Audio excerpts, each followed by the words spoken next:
There's an article making the rounds from the New York Times on what it means to languish and the context of that in regards to coming back from a global pandemic.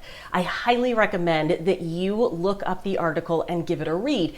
And if you've already done that, you know that languishing is in the middle of well-being and depression on the mental health scale.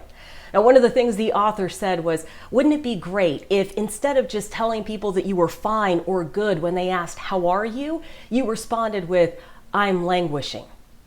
Now, I don't think the author was being very serious. Maybe he was, but here's what I'm going to say. Your feelings are always a valid response to the question, how are you? And how are you? And the way that you respond is a pivotal moment in every single conversation. Do not tell somebody that you are fine or good if you are struggling.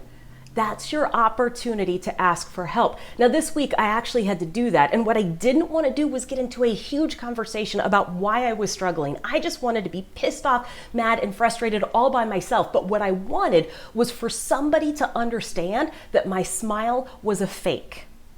I got that when I actually texted a couple of friends the words, I'm struggling, in response to their question of, hey, how's it going? How are you?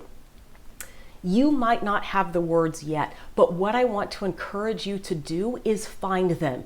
When somebody asks, how are you? Give them an honest response.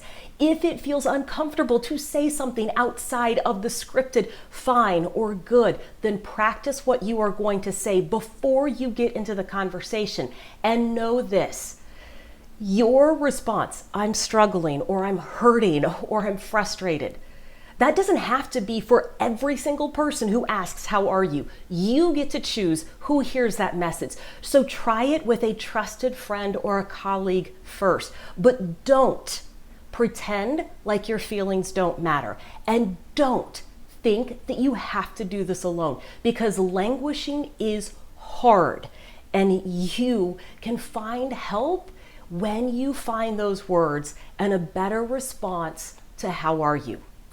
Make sure that you go to the website talksportytome.com so that you can find other conversation strategies that allow you to engage in conversation with people easier, to express your feeling, to get your point across, and to be part of a community, whatever that looks like right now.